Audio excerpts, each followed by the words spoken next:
Instruction Show. Chris Randone here, along with Ben Raza. Good morning, Ben. How are we? I'm good, man. I subbing in for Manny today. Call to the bullpen, but I'm happy to be here. Our first show together. Yeah, man. Who do you think you would be as far as a closer if we called you out from the bullpen? Oh boy. I'm trying to think of my favorite. I would love to say Mo, but that's certainly not the answer. I'll give you like a Trevor Hoffman. I'll stick with your San Diego connection. How's that? Oh, wow, Trevor. I was thinking more of like a John Rocker. Oh wow. You want me to get a little dangerous on the show? I don't know if I'm apt for that on a Friday morning, but we'll see what we can do. Yeah, sometimes you got to take risks, guys. Yeah. But before we get into it, go ahead and first thank our sponsor, Yahoo Daily Fantasy Sports.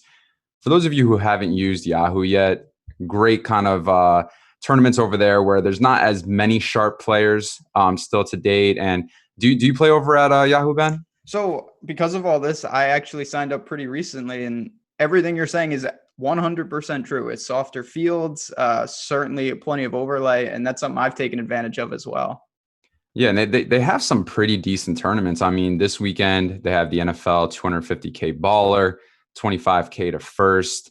And it's like Ben said, a little bit more of softer fields. They now allow CSV uploading, so you don't have to hand build every lineup. You can go ahead and multi-enter, with CSV files. But the biggest thing is, they're our sponsor. And if you haven't signed up yet, if you use the code AWESEMO, AWESEMO, you can get $30 in Yahoo Sports Rewards. And, what those points do, they allow you to get 3 entries into a $10 tournament per se. So if you haven't used Yahoo yet and you're wondering if you should play over there, try them out. The code's AWESEMO. And, playing that 250K baller.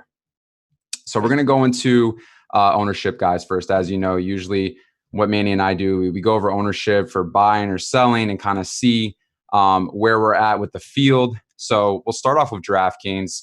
And for this week 10, we got a 10-game slate, guys. And in DraftKings right now, currently in the AWESEMO projections, we have Mike Thomas at 8,300, 30.7% coming in as the highest owned player this week on DraftKings. Great matchup. One of the softest defenses and one of the weakest secondaries in the league.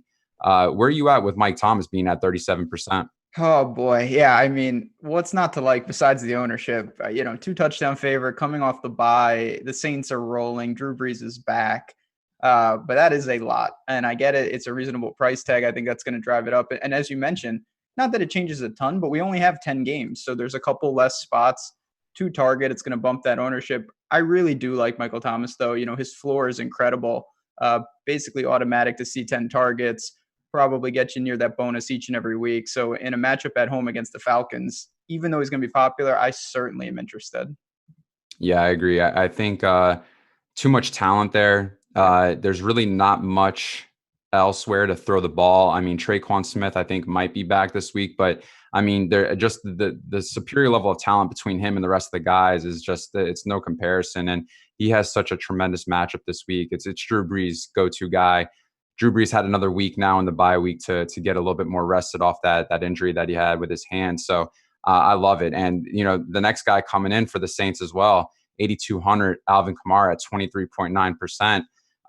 Can you rock both of these guys if you're wanting to go that way? I mean, it seems as if that maybe the mindset might be a little bit of a game stack in action here where Drew Brees is high and you got Thomas and Kamara as the top 2 owned players right now on DraftKings. That's going to be the interesting thing. We've seen this a couple times with the Saints where 2 of their major skill position players are really popular. And it's really hard to not get to Brees if you play both of them. You're looking for that correlation. Kamara coming off the injury, I think the only question I have with him is workload. Is he going to see a dominant amount of those touches? Will they scale him back, especially if this game gets out of hand? Like I said, 2-touchdown favorite at home. So if I had to pick one, it would be Michael Thomas, but you could certainly make a case for probably all of these Saints. Yeah, I do get nervous with Kamara just because it could get out of hand. And if that's the case, they're going to want to run the ball more.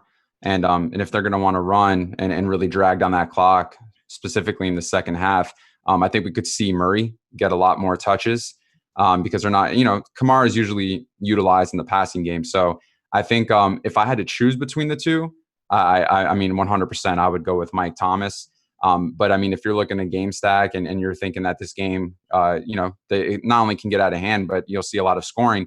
I don't mind it. But I think at 8,200, I think we can go elsewhere on DraftKings for running back value.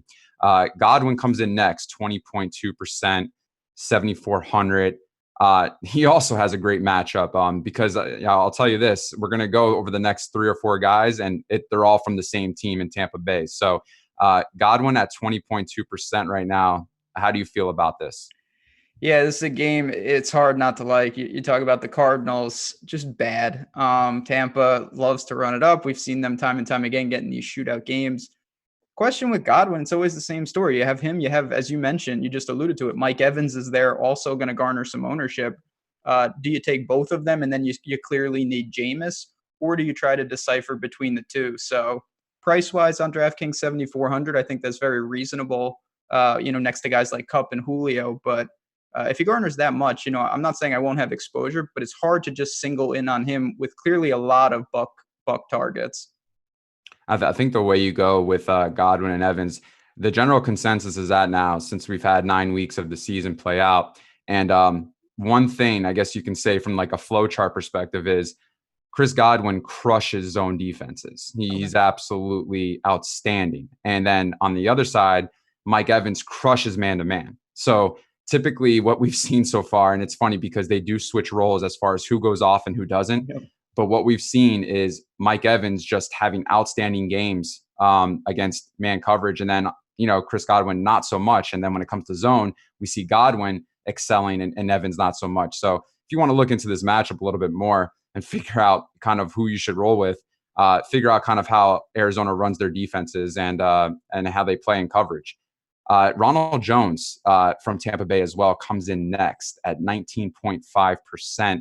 4,300. I know that this is a value play when it comes to price point. We have seen a little bit more production out of him as of late, but I don't feel like he's the Jaylen Samuels 4K price option that we had last week. And correct me if I'm wrong, but is this more of a cash play, or could you see yourself running with him in GBPs? Oh, I'm with you there. This is not, I think people a couple weeks in a row, we had Latavius when he stepped in and smashed. Then we had Jaylen Samuels, who's basically an auto play. I'm not on the same level with Ronald Jones. I know he's starting to kind of inch ahead, and they've made an announcement that he's kind of that lead back. You still have Peyton Barber. You still have Ogumawale. And I think you just said it. I don't mind if you're looking for some cheap production, maybe in a cash setting. But I worry about in tournaments kind of if he's going to amass ownership. I think there's some reasonable lineup constructions where you can pivot away from that, maybe find an extra couple bucks and get to someone a little safer. Yeah, I wouldn't mind paying up a little bit more and going for someone who's rated really high for me this week in Devin Singletary. Okay. I think he has a tremendous matchup, even though he's a dog on the road. However, though, Cleveland is very soft against the rushing game. And we've seen multiple games this year where teams have ran all over them. And I'm not so sure if I'm really buying this 3-point line from Cleveland. I really think Buffalo is much better than them in all facets of the game. But with Jones, last week played 42 snaps, did get 18 rush attempts. But outside of that, if you look at his previous 3 games before that, I mean, he was on the field maybe 25% of the snaps. And 11 carries, 9 carries, but there was nothing there. And so, at least we knew with Samuels, he was the guy. They needed him on the field, and they needed to run him and even passing down. So, and that's where we got the value, was those pass catching opportunities. As we saw, I mean, that's where the majority of his scoring came from. So I'm not too high on 4,300 Ronald Jones this week either. I just feel that we can go other areas. And for me, I'm in agreement with that. Christian Kirk, 5,200. He comes in next, Ben. And I guess that, this is another game stacking situation from what it's looking like. People are running with the Tampa Bay offense and then running it back with a wide receiver, from Arizona. So Kirk at 5,200, is this someone you kind of want to go with in this situation? It makes sense. I totally get it. You're going to look, him and Fitz haven't been really putting up great numbers, even though Arizona has been a team that I've certainly looked to target. So if you have some Kyler Murray, you're going to try to look to one of his pass catchers, even though, of course, he has some dual threat ability, and it makes sense in that game stack environment. Clearly, as we've seen, the floor for all these Arizona guys is low. They've got a lot of weapons on the outside, and it's just not really reliable passing attack right now. But Kirk is someone against Tampa's secondary. I'm certainly willing to have some exposure in a game that I think we all want some piece of in some regard. Yeah, I mean, Tampa Bay has one of the best rush defenses, surprisingly. And from what we've seen, that front four has been very stout. And so it'd be interesting to see kind of if David Johnson is back this week, where ownership will go to him, because he is kind of cheap this week. I think he's 5,700 on DraftKings. And so I'm curious to see where that goes if they do say that he's playing the game. But Kirk, he's someone who has been heavily relied on in the passing game. But I think one thing that I can't stand about rolling with these Arizona wide receivers, Ben, is because they throw only short passes. We don't see a lot of air yards when it comes to these wideouts. I mean, they're 5-yard slants, 7-yard outs, and that can be frustrating because at that point, you're just relying on them to get at least 11, 12 targets and catching, 8 or 9 of those passes to not only hit value, but to put yourself in contention to try to win. Yeah, they're on the Jarvis Landry formula, which is it can be really tilting where you're like, wow, my guy got 13 targets, but he only had 60 yards somehow. And it's true. Now, one thing with Kirk, at least he does have some explosion, whereas Fitz, a little tougher. But as you mentioned, Tampa is one of the most polarizing defenses in the entire league. They've been fantastic. They're top-ranked DVOA against the run. Secondary certainly has some leaks. So I'm going to once again try to buy on the Cardinals. It's just about how do you construct it in a game that's going to be very popular. Our last guy at 17.6% currently on DraftKings Awesemo projections is a very frustrating one. 6,900 Le'Veon Bell at home against the Giants. He's been a little bit more than frustrating over the last few weeks with how he's being utilized in the offense and kind of the expectations that we've had with the weak defensive matchups that he's had. So is this a spot where, once again, do we go here, or is it just time where we say, enough is enough? God, it's so bad. I told you before, I'm in Jets country. Times are tough here. The one thing I'll say, last week I was finally happy. At least he had 9 targets. That's something that I could not understand from Gase in this offense, of how they weren't utilizing him in the passing game. And although it wasn't perfect, like I said, if he continues to see that type of production, possibly through the air, I'll continue to buy. I know the Jets are awful, just lost to the Dolphins, but this is a competitive game against the Giants, and one where Bell really should have the volume once again. So if he can pad the stats with some quick PPR value, I'm still willing to take him at a price that's very reasonable. Yeah, I mean, the PPR is what's justifying to continue to roll with that price, because he does get a lot of pass catching opportunities. But I think where I want to see him maybe be utilized more is when they get into that red zone. I think last week we saw against the Dolphins, they were at the 1 or 2 yard line and he throws a pick. When clearly, I mean, I forget if it was game situation where there was not much time left on the clock, but even in previous weeks as well, it's like there's opportunities where you can utilize Bell. He's a fantastic back, at least from what we've seen still. And so utilize him to where, he can not only help your team, but help us for fantasy purposes. Isn't that the truth? Yeah. I mean, I watched the game, Darnold, just crazy. I don't understand how they don't lean on Bell heavily in the red zone. That has to change for us really to get that ceiling. But like I said, and you've just mentioned, the PPR value is keeping him afloat, even in games where he's really not getting what we're really looking for. So I'll have some interest there and hope that maybe the Jets can put it together this week and find the end zone a little bit more. I think I want to just ask this question real quick, because I'm a Jets fan. I've been a Jets fan all my life. And the thing that's frustrating from what I saw this past week was, so I had a lot of Sam Darnold shares and Jamison Crowder correlation. I thought it was a fantastic matchup. I thought that no one would be on Darnold because simply due to the fact of what we've seen since he's come back from having mono. And I was right. The ownership wasn't there. And the matchup was great. First drive, it felt like it was going to be a career day for him. He looked fantastic. He found Crowder 4 times. Crowder almost had 70 or 80 yards and a touchdown that first drive. And then after that, it was just a complete disaster. And so I want to ask you, I mean, from this offense, I feel the problem is Adam Gase. I think Darnold definitely has some signs of potential in this offense, but I think Adam Gase is really ruining this team week after week. Yeah, I'm not a fan.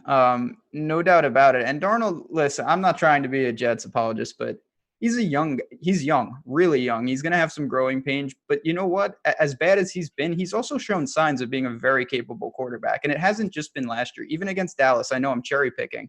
He looked good, and he has some there. So I'm with you. It's just about putting him in positions where he can't kind of catch him from himself almost. And we saw that against the Dolphins. That pick right at the end, the safety, things like that, they just cannot happen. So to me, the Jets still are intriguing in certain spots. I was on Darnold last week with some of his pass catchers. I paired him up with Bell and ran it back with guys like Preston Williams, Devontae Parker, and it was somewhat effective, even though it was certainly not ultimately what I was looking for. So Darnold is someone we're going to have to wait and see, but I'm in total agreement that the Jets are leaving some value on the table, and it's due to the coaching and just how they're running this offense. Did you see that throw in the red zone for the pick? How he like pushed it with his palm. Yeah, not smart. No, it's just these mistakes. I mean, for him, that's just a complete.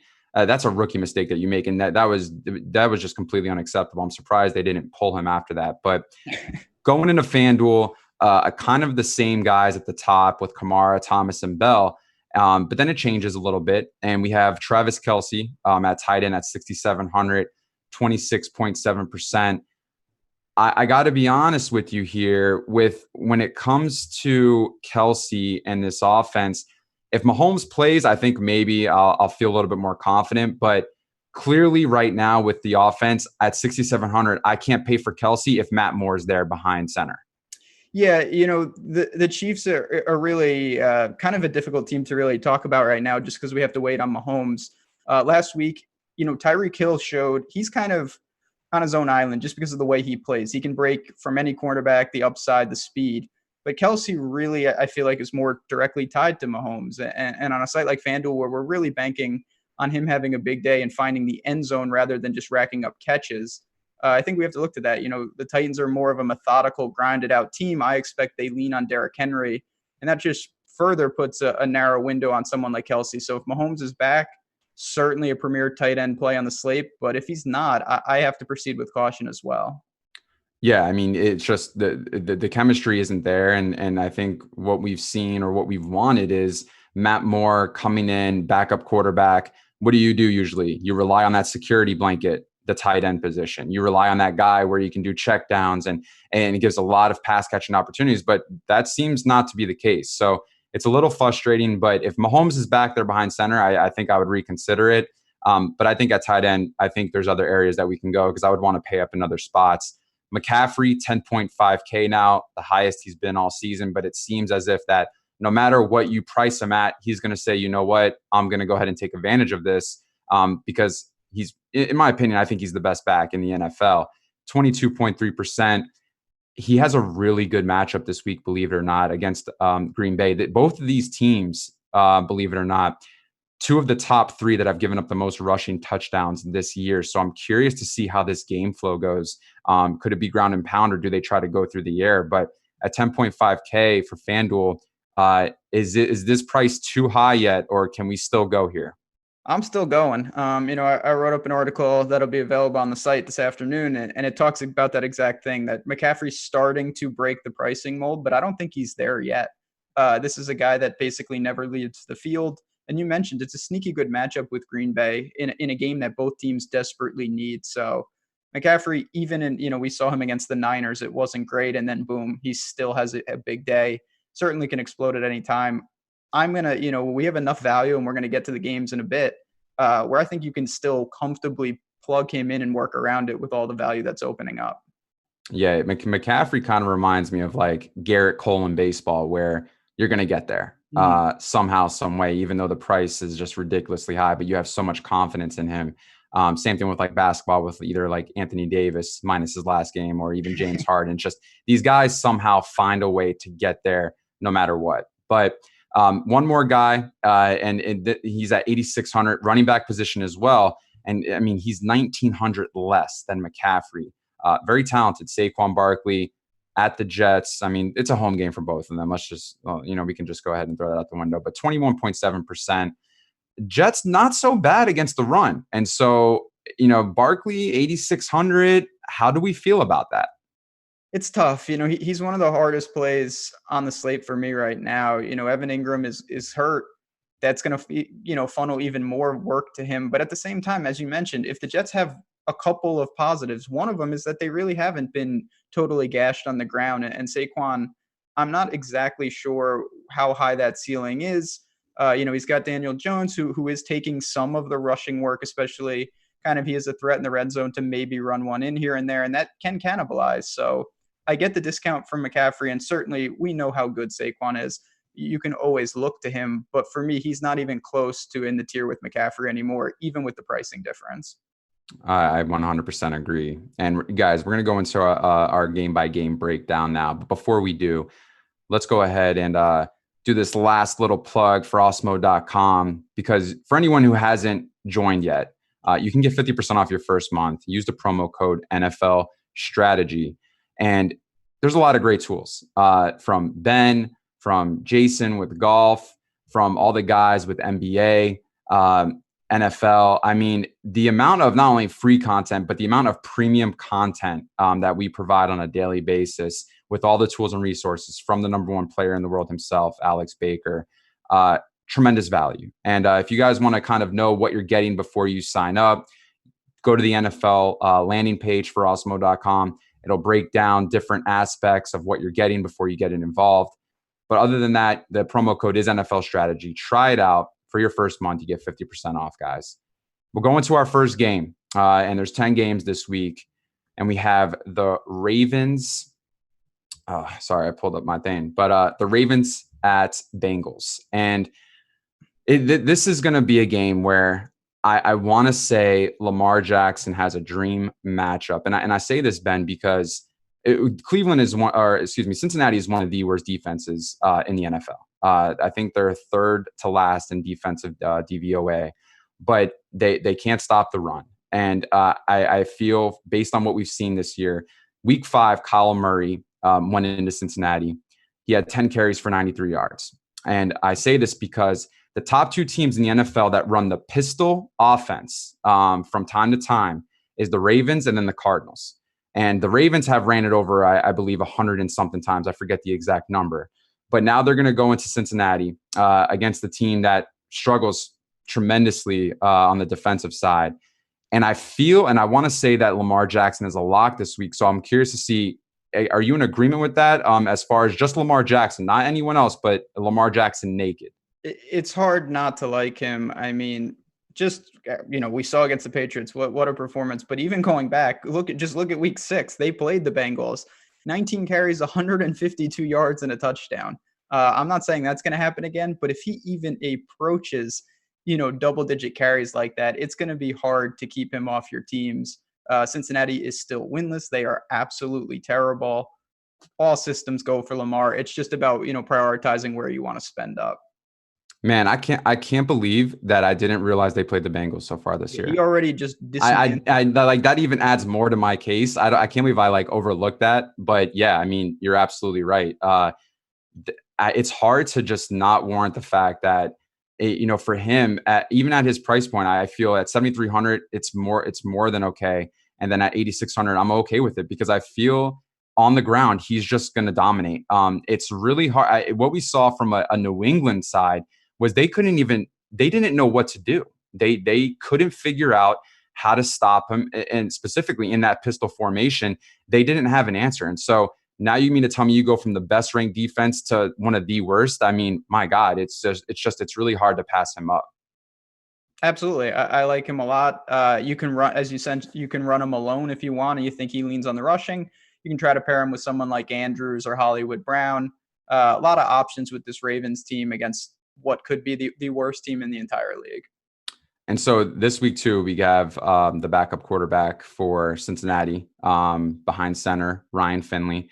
And this is going to be a very troublesome matchup. If you saw last week, Tom Brady hurried a lot under pressure. And that's because Ravens run one of the highest blitz percentages, 47.6%. And so what I see here is the Ravens, as far as choosing them for a defense. Are you okay with paying up a little bit and rolling with them? If you have the money, certainly. I mean, Ryan Finley's a guy, I've seen him a little bit from college at NC State, but I don't think he's exactly ready to slide in there with his limited weapons. I'll just mention real quick, I'm interested to see what they do with Joe Mixon. Does he get more targets, easy catches? His price is in the basement, but as you mentioned, tough matchup. The Ravens already held him to virtually nothing, and we know how bad this line is at Cincinnati. It's really hard to look to much of the Bengals this week. And I'm kind of worried if you roll with Bengals, will Finley have enough time in the pocket to even make a play? I don't think so. I think they're going to get to him, and I think it's going to be an uneasy situation for him as well. And I think you'll see turnovers forced and created, and it's just really hard. One more guy maybe before we close out this game that I wanted to get your opinion on is Gus Edwards. If we predict and think that this game kind of goes out of hand, Ingram, he gets his 14, 15 carries, but not really much more than that. And so Gus Edwards is 4,800, and he's fairly cheap. He found the end zone this past week against the Patriots, but could we see maybe a little bit more of an increased role considering the favorable matchup and how easy this might be for the Ravens? It's possible. The thing about Edwards, he doesn't really contribute much in the passing game, so you're going to need him to find the end zone. But if your kind of game script in this is that, I'm going to stay away from guys like Lamar because I think it's going to get out of hand immediately with the defense, you could look to someone like that in hopes that he kind of, as you mentioned, takes some pressure off guys that they're looking to in, it's a long season, and Edwards could pick up some of that garbage time role. First 2 weeks of the season, we saw Hollywood Brown really surprise us. And we knew it wasn't sustainable. And I guess that's kind of spoke true here over the last few weeks since week 3. And so he's showing up very highly rated as far as from what I'm seeing in the model. He's 5,300 on FanDuel. On DraftKings, I'm trying to see. I can't find. Do you know how much he is on DraftKings? Hollywood Brown? Yeah. He is 5,100. 5,100. So not bad. And so I guess my question to you is this. If you're rostering Jackson and you don't want to roster him naked, do you roll with Hollywood Brown or do you roll with Andrews? For me, if you're playing in a large field tournament, I'm more apt to roll with Hollywood Brown just because of the way he plays. He's a John Brown, Tyreek Hill type speedster, where if you get that ceiling, it can really pay off in a big way. Whereas, Andrews is certainly a safe and viable tight end play, but I'm really looking, if I'm going to roll with these Ravens, for a super high upside spot and going against the grain. Yeah, I think I'm in agreement with you there. It's a little bit of a risk because I feel like Jackson's going to get majority of his points on the ground. Mm-hmm. And so, I think if you want to pair it, I don't mind it, but I don't think it's the most optimal play.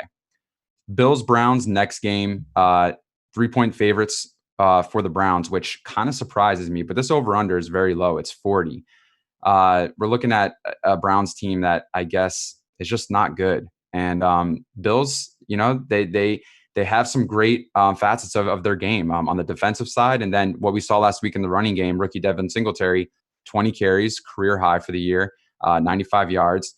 But he's also a great pass catcher and a lot of great explosiveness. And I think what we saw last week was a Bills coaching staff that is probably going to change how they utilize this running back by committee moving forward as we get closer to playoffs. So break down this game as far as where are you finding your plays in this matchup? So it's a game that it has a very low total. And to me, I don't have any interest in really stacking this, but that doesn't mean there aren't plays. Singletary is a guy that I think a lot of people realize they need to get more involved going forward. I know Buffalo is 6-2, but pretty soft schedule. And this is the type of game they need to win. On the other side, Nick Chubb, if there's a way to attack this Bills team, it's on the ground. He should be the focal point of that with the secondary being much stronger. So I lean to the backs. Other than that, I don't have a ton of interest. Maybe a guy like Jarvis Landry with Odell probably getting a Tre'Davious White in coverage. You mentioned Chubb. What about Kareem Hunt potentially coming back this week? Does that scare you at all as far as a volume?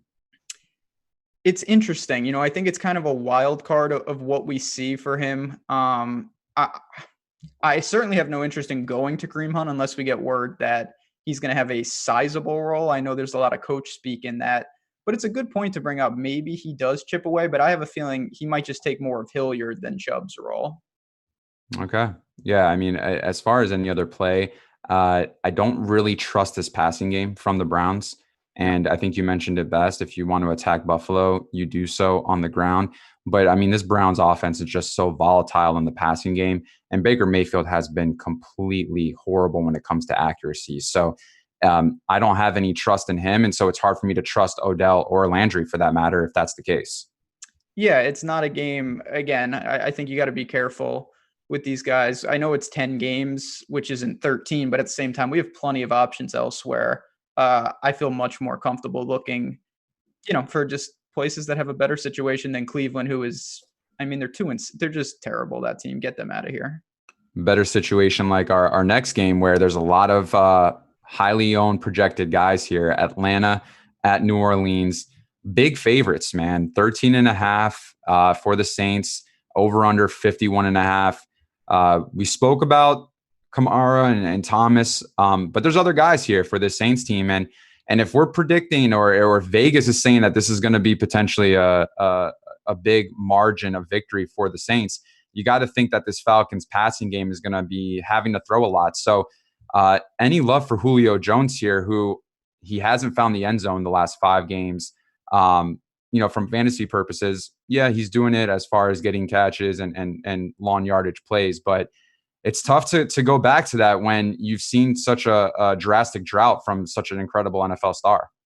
It is really tough. I mean, you said it. It's hard to imagine the Falcons aren't trailing in this game, regardless of who is under center. If it's Ryan, if it's Schwab. I just, boy, I mean, I know Sanu is out of town, so it opens up a little more. But to me, honestly, I feel I'd rather take a flyer on a guy like Calvin Ridley, to be honest, save the salary. We know he can find the end zone. And it's just Julio, I really do feel like the Saints will prioritize trying to take him away. So it's not like he's not going to have an effective game. But for that salary with so many other top options, I find myself more likely to go elsewhere. We say that this game should get out of hand. Do you see it being competitive at all? I just don't have the confidence at all that this game could be somewhat competitive. I really don't. I mean, the Saints coming off the bye in the dome, I really there's just so many ways it gets out of hand, whether it's Breeze in the offense. The Saints defense at home could cause massive problems for this Atlanta side. It's one of those games. I mean, 2 touchdowns almost doesn't even feel enough, as crazy as that sounds.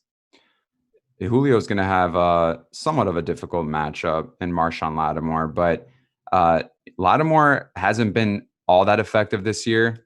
He has given up almost 500 yards and 2 touchdowns in the passing game. So, and it's Julio. And every time we talk about this, talent is always superior to a defensive matchup because, anything can happen. But it's really tough to kind of visualize.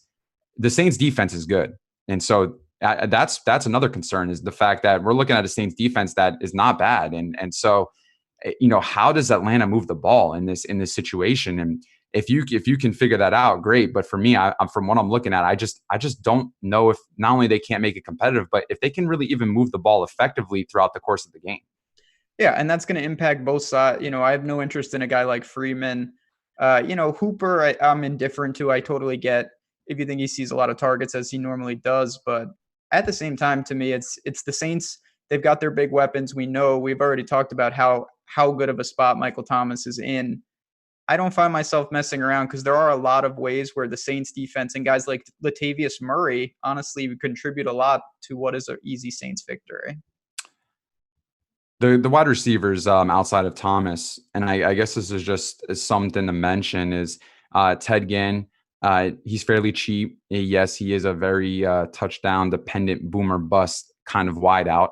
But if we're heavy on Thomas and we think that the way to really get Atlanta is through the air, do we see any opportunity in GBP if you're multi-entering to be different in some ways where you can roster Ted Ginn or maybe even Traquan Smith, who reportedly might be back this week?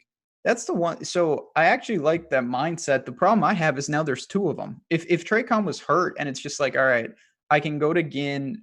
I save a ton of salary. We know he's a burner and a home run play, but it's just kind of difficult to try to pick between the 2. And then on the other side, I guess it is worth mentioning, you have Russell Gage, who's kind of filled in as that third receiver for Atlanta, 9 targets last week.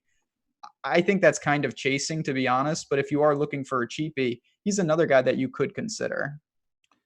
Our next game is somewhat interesting because we spoke about a few guys already.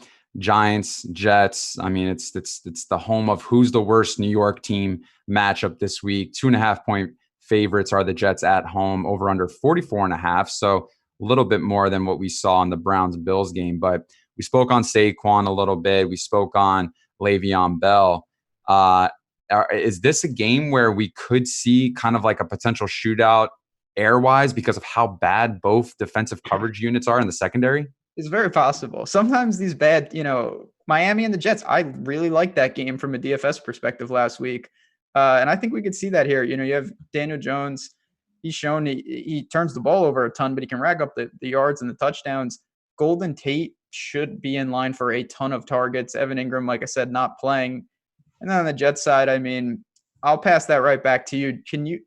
Are you going to go back to guys? I know Robbie Anderson did not have a good game. We've got Crowder, or is it just sticking to Le'Veon maybe for the Jets? I trust Crowder from a PPR standpoint. Okay. He is that guy also that runs these short yardage routes, and he's the security blanket for Darnold right now out of any of the guys. So I trust that. Robbie Anderson's more of the home run hitter, someone who can get you long on the deep ball, and I don't mind that because this Giants secondary is not only pretty soft, but they're inexperienced, and we've seen them get exploited in a lot of ways, through the air. So I don't mind it. I think when it comes to the Giants side, I think Golden Tate is a great option. He continues to be kind of the most reliable receiver in this passing game for Daniel Jones, and Daniel Jones loves going to him. So in these types of situations, I like going to a high volume wideout that the quarterback kind of leans on, and Golden Tate has been that for Daniel Jones. But I think Evan Ingram is in play. I mean, even though the success has kind of dwindled since the beginning of the season, he's still being targeted, and he can be explosive. So he's kind of like that hybrid Darren Waller type, where it's like you're a tight end, but you're running routes like a wideout. So I don't mind that. And I think all these guys are kind of in play. I think what you mentioned is these are two bad teams, and usually when two bad teams play each other, they're points because they don't know how to play defense, and so you got to take advantage of those situations. It's true. I do real quick. Ingram has been ruled out with a foot. So that opens it up for guys like Saquon, as we've mentioned. And I'm in total agreement with you get two bad teams that can get up and down. And even though it's not the most efficient play for DFS purposes, we talk about this with Jameis Winston all the time. A couple fumbles, a pick six, that doesn't really hurt you. Sometimes it opens the game up. So you look at, both of these sides, clearly they have issues, but I find myself interested in both of them. And we'll see with Herndon coming back. I don't know if I can go there for the Jets. I've kept my eye on him. I love the talent. I just don't know what we really expect from him on the tight end for the Jets side. Yeah, my mistake on Evan Ingram. I thought, it was a clean MRI, but I thought for some reason that he was gonna have somewhat of a chance to play this week. So my apologies for that. Anyone else from this game before we go ahead and move on? I don't think so. I think you've already mentioned Crowder and Tate. Those are really in terms of that wideouts that I'm looking to. Next game, Chiefs, Titans, 48 over under, Titans 6-point favorites at home. So there's a strong chance that Mahomes plays. And if he does, that kind of changes things up because we've seen the last couple weeks from the Titans, there's some vulnerability there on the defensive side. And Malcolm Butler has struggled a little bit. And so I'm curious to see if Mahomes plays, do you attack this passing game, or are you weary as far as the health of Mahomes? So it's something to of course monitor, but at the same time, this is one of the best spots to buy a guy like him. The ownership will not be there. People are a little scared because you just don't know. And this is someone we know the ceiling is ridiculous. He has Tyreek. He's got Travis Kelce. He's got everything that you want. Matchup is it's not the best. It's not the worst. But with a guy like Mahomes, if you're going to get him at low ownership, he's always in play. And then on the other side, you've got Derrick Henry, who I assume that the Titans lean on him. That's the way to attack Kansas City. He already is naturally kind of what they want to do on offense. So with Tannenhill under center, to me, it's a pretty easy game if you roll with a Chiefs stack and run it back with a guy like Derrick Henry, if you want to go with that type of build. So Malcolm Butler will probably cover, I'm assuming, Sammy Watkins. And I think that gives the assignment of potentially Logan Ryan on Hill, and I think that's a matchup that Hill can win a lot. So I don't mind Hill here. I feel if Mahomes is in, I definitely don't mind Hill. But even if Matt Moore is in, I don't mind Hill either, because I feel like Hill's has been his guy over the last few weeks, and so as we see that connection continue to kind of blossom, that's an area that I always kind of want to go towards. But Mahomes right now, definitely looking like he's sub 10%. So for that level of talent at that low ownership, it's kind of like a few weeks back where Aaron Rodgers at home against the Raiders was sub 3% across the board, and it was his best game of the year thus far. So could be another situation like that when it comes to Mahomes this week being low owned, and in a matchup where, Mahomes is talented and he's going to find ways to win and find ways to throw it in the air and get people in the end zone. Love the Derrick Henry call. It's definitely where you want to attack the Chiefs. He's a workhorse. And so looking at this matchup, I think the way that they do win is they win on the ground. And so at home, it's kind of risky though. I mean, how do you feel about rostering a running back, given though the fact that they're 6-point dogs? He's certainly a game script dependent type of guy. He did find the end zone through the air, but that's an anomaly. He's more of doing it with the carries.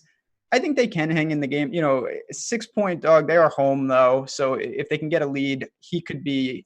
25 plus carries is not out of bounds, and it's really just about what we think this Titans defense can do. As Chat pointed out, they are a little banged up in that secondary, and if Mahomes comes back ready to roll, it could be a long day, and that would phase Derrick Henry out somewhat. So build to that narrative, build to that game script, but certainly not one that I think you should just cross off the list. One person I want to mention who's been interesting is Ryan Tannenhill. These last 3 games, he's gotten the 300-yard bonus 2 of the 3 games.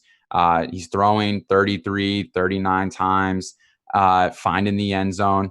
Last game, though, he struggled a little bit against Carolina. We saw that Carolina D bring that pressure and 4 sacks.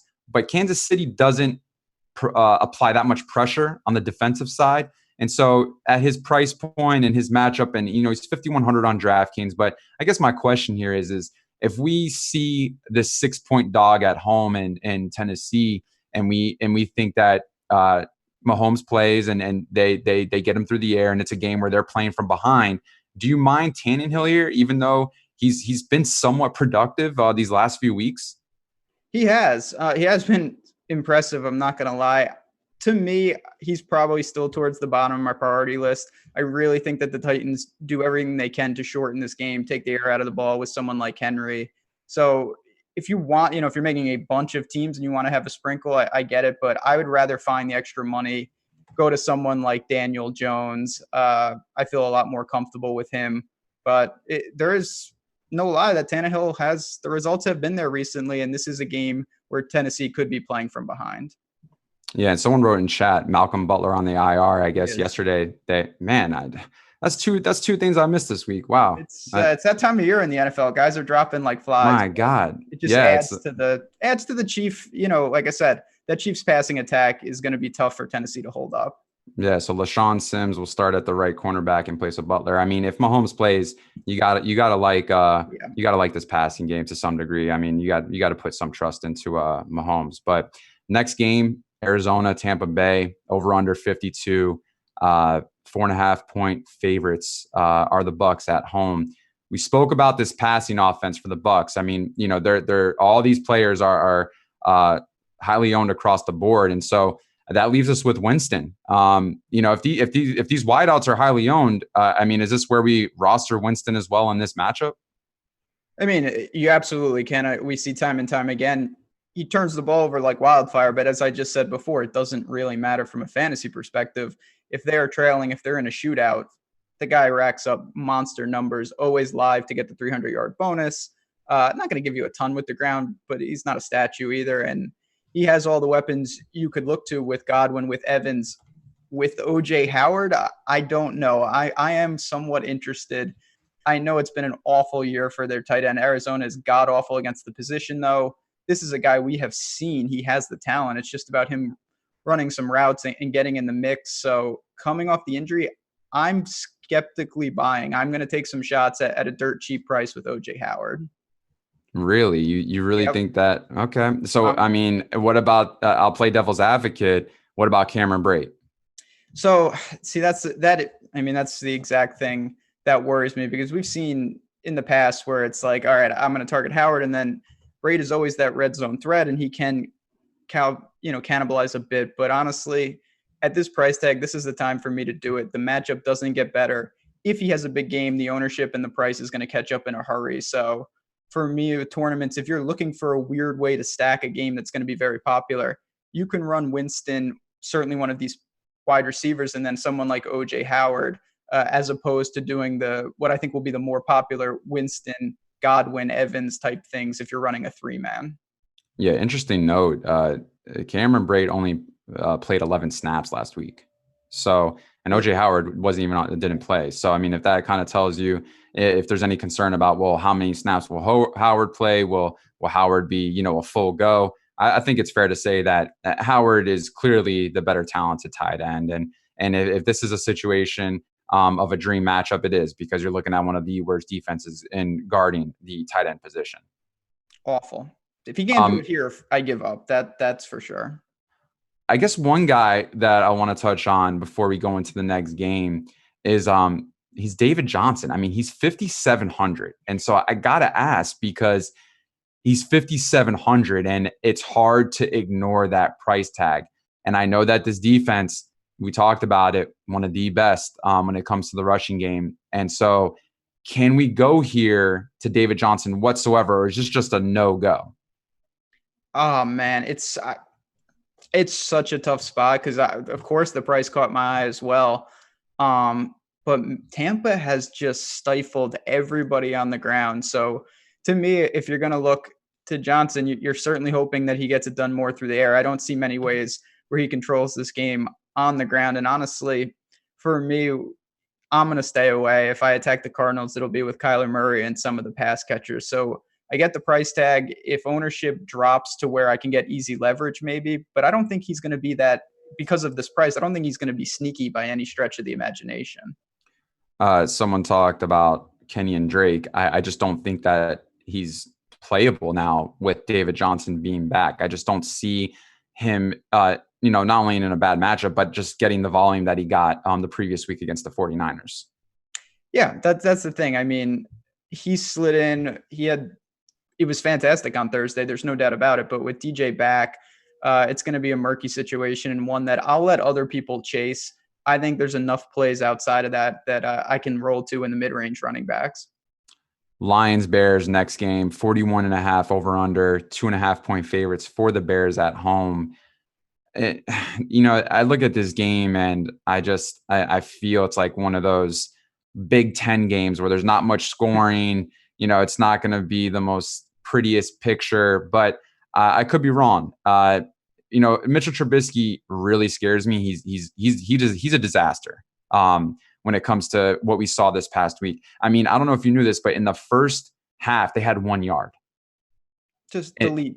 It's unreal. Like, that's unheard of. I think if we were in the backfield, I think I at least get 2 yards. Yeah, I probably get 0, but I could hang in there maybe just for a bit. But fake punt or fake field goal. I could see you being the holder and then throwing a couple yards. Little gadget plays, sign me up. But it's awful. I mean, Trubisky, this is a guy that used to be certainly fantasy viable, and he is not at this point. But I do want to talk about, and then we can move on to better games. David Montgomery is one of the backs that I'm interested in the mid-range. I think for Chicago, they're starting to realize they got to control these games on the ground. And last 2 weeks, 27 carries against the Chargers in week 8, 14 last week in an Eagles game. And that was when they were trailing basically throughout. He still found the end zone twice, handful of targets in both. So this is a guy, a rookie out of Iowa State, starting to really get kind of hit his stride here. And I think we see another big game after Josh Jacobs just torched the Lions last week against this defense for Detroit. Yeah, I think the mindset now is, you know what, we're not really going anywhere. Let's really kind of produce our players and let's grow them. And so I feel like this is a situation where let's run Montgomery. Let's establish him as our primary runner. And you said it best. Josh Jacobs ran all over this Lions defense last week, so I don't mind David Montgomery at his price point whatsoever. Agree. Next game, Dolphins Colts, over under 44. 11-point favorites for the Colts, man. I saw earlier in the chat, people were talking about this is a Preston Williams spot. They're going to be down. You got to play these wideouts. So where are we going here? I think Marlon Mac is in a great spot for this matchup. And so love to hear what you have to say about this game. Yeah, I mean, Miami, they got their win. That's probably, maybe they can beat the Bengals. They're not winning this game. The Colts at home in the Dome should be ready to roll. It's just both teams are very banged up at skill positions. We have T.Y. Hilton not going to play, Preston Williams on IR. I think it goes to Marlon Mack on the ground, as you just mentioned. This is a guy, they love to run him. He's 20 carries basically week in and week out, regardless of game script. And they are a double-digit favorite here. So this is someone I expect to be relied on heavily. The touchdown should come. He only has 3 on the year, and I expect that to rise certainly in a game like this. So for me, I'll lean with the Indy running back if you want an alternative to a guy like Nick Chubb. On the Dolphins side, I don't have a ton to say, to be honest. I mean, I've seen people mention Gesicki if you want a cheap tight end. I get the merit of that, but certainly a team I don't have a ton of interest in. Yeah, Marlon Mack. I mean, he's the workhorse, right? And I think from what we see in this game, they're going to establish the run, and they're going to continue to do so throughout the game. And I think Miami will have a very difficult time in trying to stop this run. They're one of the worst rushing defenses in the league. So love the Marlon Mack call. His price point, though, I guess, it's $7,000 on DraftKings. And so I'll go with the DraftKings question first. Is it okay to pay up there in that spot for Mack at $7K?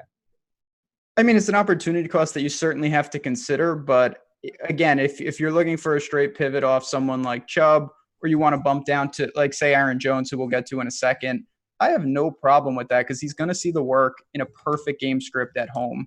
And like I said, with the Colts passing attack banged up, it's just a perfect spot for Marlon Mack. So even in cash, I think that's very viable, and I plan to have plenty of exposure to him in this slate.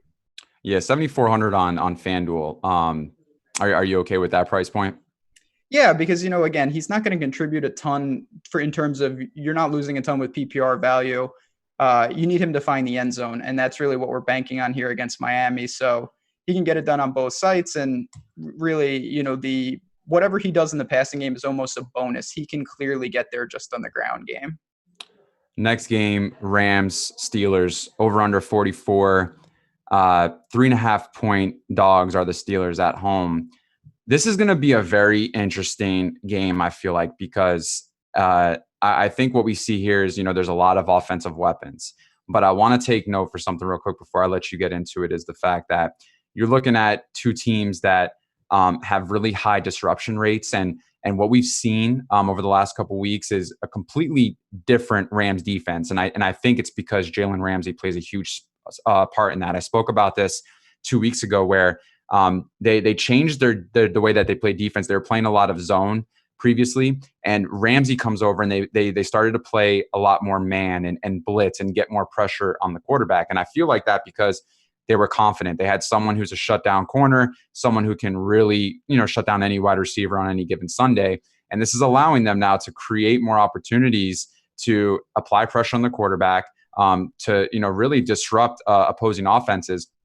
And then you have a Steelers defense that has been absolutely outstanding when it comes to creating turnovers, applying pressure on the quarterback. And they're a defense essentially that you can rely on.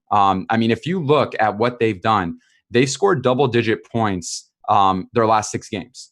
They're getting it because of sacks, and they're getting it because they're forcing a lot of turnovers. And so what I want to mention here is given that we have two very polarizing defenses in a sense of how they operate, where do you see this game going as far as scoring? And if you do, where do you go, in this matchup?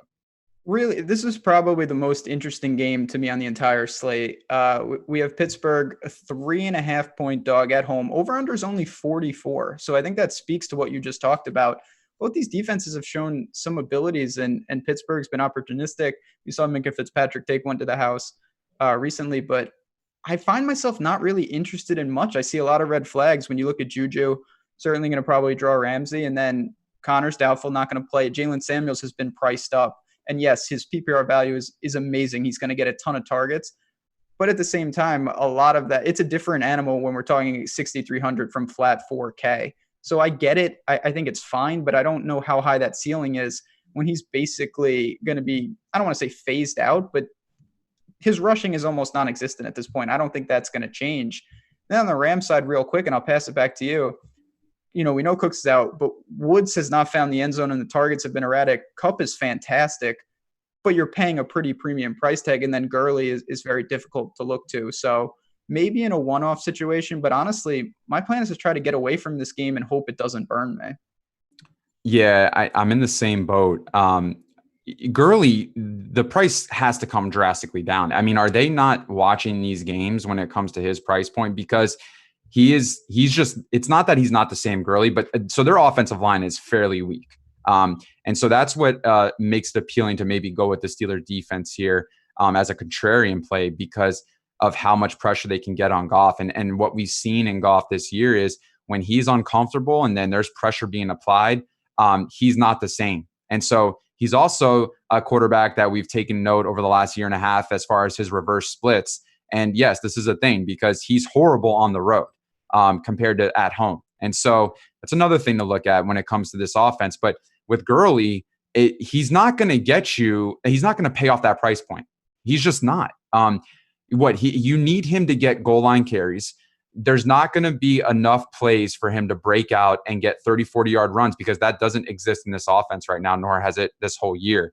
And so, outside of that first game versus Carolina where he was a workhorse in that fourth quarter, he's done nothing. Yeah, he's had a pass catching touchdown, a couple goal line carries to get in the end zone to even salvage anything of a game for him when it comes to fantasy purposes. So with Cooks being out, I guess you got to look at it and say, okay, maybe I can go to Cooper Kupp and rely on him. But you mentioned Woods not really finding the end zone. Targets are erratic. I mean, it's like, what do you do here?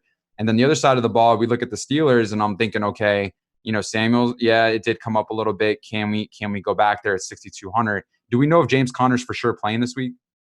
He is doubtful from what I've seen. I don't believe he is going to be in there. And, an AC joint is not, he isn't slated to suit up. So I think it's pretty safe to say we will not be seeing him. And Samuel's going to have the backfield to himself, but I don't know how different that role is going to go week in and week out, regardless of what the game script is. Very reliable floor due to the pass catching, but he's not live to find the end zone too much, and he's going to give you nothing in the running game.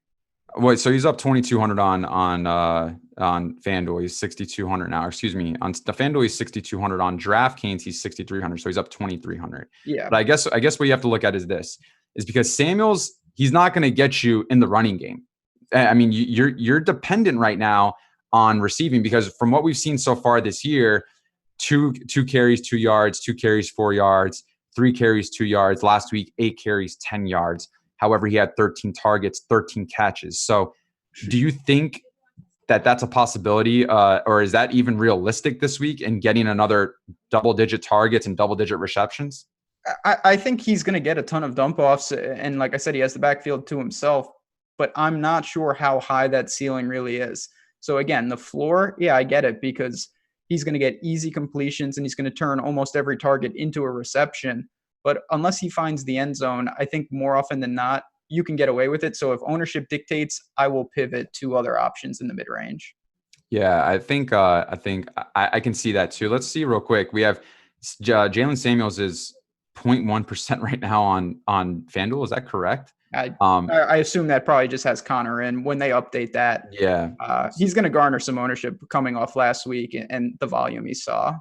So I think if you're thinking that he's going to be utilized in the passing game heavily, a lot of dump offs, which for DraftKings is great. I think I would fade him on FanDuel, but I think on DraftKings because of PPR, I think it's okay to go that route. Yeah, I mean, clearly on FanDuel, it's even murkier because you're not getting the full value of his easy catches. So it's something to monitor. Certainly, as Sunday gets closer, should have a better indication of how popular he'll be. But I think with the price bump, it's not as easy. Certainly not as the plug and play we saw last week. And, for anyone in chat right now, if you can, because we're coming to the end of this 10-game slate, ask any questions for myself or for Ben to go ahead and answer. And if you guys can, continue to give us a thumbs up. There's a lot of you in here right now. We appreciate the support, and we love doing this every day for you guys and providing this free content. So the more thumbs up we see, the more free content we can produce, guys. And we just appreciate you for your support. Last game, I believe, is the Panthers and Packers. 5.5-point favorites for the Packers at home. Over under is 47. We spoke about McCaffrey and his price point being the highest now, and really not even presenting or instilling any fear in us to be fearful of rostering him. And I spoke about this earlier in the show for those of you who didn't hear, but you have two of the top three teams in the NFL who have surrendered the most rushing touchdowns so far this season. So I guess we'll start here. McCaffrey and then the running backs for the Packers. Is this a game where they stay on the ground and run, or could you see the opposite and them just going through the air? I mean, I think the focal point of both teams is on the ground here. That's the way to exploit these defenses. You mentioned at the beginning of the show, both Carolina and Green Bay have struggled stopping the run. We've seen that time and time again. We know how good McCaffrey is. Aaron Jones, you look at the snap count, he's getting basically 2/3 over Jamal Williams. He's going to have some, the upside is there. We've seen some monster games. The floor is a little dicey because it's not a workhorse opportunity, but the way he can contribute both in the passing game and with the carries at home in Lambeau, I feel pretty comfortable still rolling him out here. And those are the primary targets for me. So with Green Bay, we obviously have this running back by committee, right? And Aaron Jones and Jamal Williams.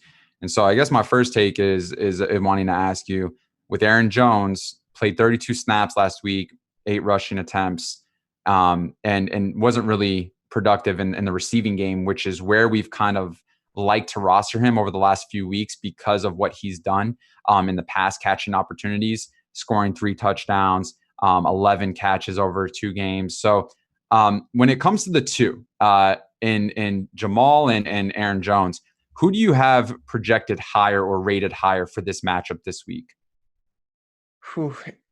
It's tough. I still, like I said, I'm willing to go with Jones in spots like this just because we have seen the ceiling still be there, although he doesn't, Christian McCaffrey doesn't come off the field. Let's get that right out there immediately. Aaron Jones is someone, he does have Jamal Williams behind him, and it can cannibalize production both with touchdowns and both just with game script in general. But at the same time, Carolina's defense has struggled immensely against the run. So with Green Bay kind of leaning on that, I'm willing to go there in a game that, we know how talented Aaron Rodgers is, Davante Adams, guys like that. But I still think more often than not, the running backs make the difference in this one. Yeah. What happened to Davante Adams last week? It was everyone. I wish I knew. His price is dropping, and the targets are going to be there. It's just a matter of how healthy he is, and maybe this is a very good bounce back spot. Yeah, and it wasn't even from a perspective of he didn't do anything. It was a perspective of where was those long ball plays? 11 targets, 7 catches, but only 41 yards. And that's less than 6 yards a catch. So these short little dump offs, it kind of reminds you of what Arizona does with Kirk and Fitzgerald. But I think I like Jamal here just a little bit more. And I say this because they're utilizing him consistently in a way where he's getting his targets and he's finding the end zone. The last 4 games, he's found the end zone. And so for me, when I see that consistency and they're creating plays for him, especially when it comes to the red zone, I like that. So, I think they're both in a great spot, and I don't mind either one of them. But I think based on what I've seen the last couple of weeks with how they're being utilized, I see Jamal in the red zone a lot, so I like that, and I see him getting in the end zone. So I think he just has a little bit of the upper hand, and obviously he's cheaper, by a margin. On DraftKings, I think he's $2,200 cheaper, and on FanDuel he's $2,000 cheaper. So, however, though, I will say this, because of the pricing on both sites, maybe I could see myself leaning towards Aaron Jones on FanDuel a little bit, but it's once again, it's really hard to figure out. But because of the PPR standpoint, I like Jamal on DraftKings a little bit more. Yeah, I think it's a spot overall. We know where these defenses can and will be exploited. I plan to do that, and depending on where your lineups, you're going to be able to pay up for a couple spots and roll it back with some cheapies as value opens up. Keep an eye on some of those injuries as we get closer to lock, and then 10 games, still plenty to go around. But I actually like the slate at first glance. I think it's going to be a really good week. Yeah, the slate has areas that are not too heavily owned that I think you can definitely expose and take advantage of. And I think that people are essentially maybe on the wrong plays this week, so I don't mind that. And it should be a very interesting week, guys. And that's it for this main slate of Week 10. As we close out, if there's any questions you guys want to ask before we go ahead and get out of here, I know, Ben, someone wanted to ask, rank Winston, Breeze, and Murray this week, if you can. Yeah, so it's close. Obviously we got to, when I get questions like that, I always like to phrase it in the sense of, you got to make sure, like Breeze to me, I get it. He's probably the safest, but I would have him third in tournaments. For me, it would go Jameis, Kyler, and then Breeze. I think the home run ability of that Cardinals-Bucks game is one that I'm more willing to exploit, whereas I think the Saints just roll, and I'm not sure that Breeze is really going to need to be throwing the ball late in that game. Yeah, I think I think Breeze is the number one by far. It's interesting. Okay. Yeah, I just think that, even if he throws 3 or 4 touchdowns, I think he'll get there 300 yards. I mean, they have to score in order for them to really get a large margin of a lead. So I like Breeze in that situation. I'm not really seeing too much else in any questions, guys. So we're going to go ahead and wrap this up. We appreciate it. If you guys can, don't forget the promo code NFL Strategy if you want to get 50% off your first month using all of Osmo.com's tools and resources. Be sure to check on later shows today with the NBA. There's the Deeper Dive and there's the Live Before Lock. Is there any other shows today, Ben, that you're doing? You can stick with me. I have a show right now. Right after we hop off, I'm going to be breaking down the NFL slate from a betting perspective. So if you are wagering some dollars, stick with me. We are going live and right at 12:15. So perfect timing. We're going to bounce on out of here. But yes, chat, hop on over and you can see me talk about this all again from a betting perspective. Yeah, guys, go ahead and check that out. It's going to be an incredible show. Ben, anything else before we go ahead and get out of here? No, man, I think fun show. Manny will be back in business with you next week, but happy to jump on. And Chad, as always, we really do appreciate you sticking with us, watching us. And if you have any questions, get in Slack, sign on up. Me and Chris doing a ton of work behind the paywall, as is everyone else. So fun slate, fun show, and we'll be back next week. Yeah, guys, we appreciate it. We thank you once again. Don't forget to like this, subscribe. Good luck this weekend, guys, and take care. Have a great weekend.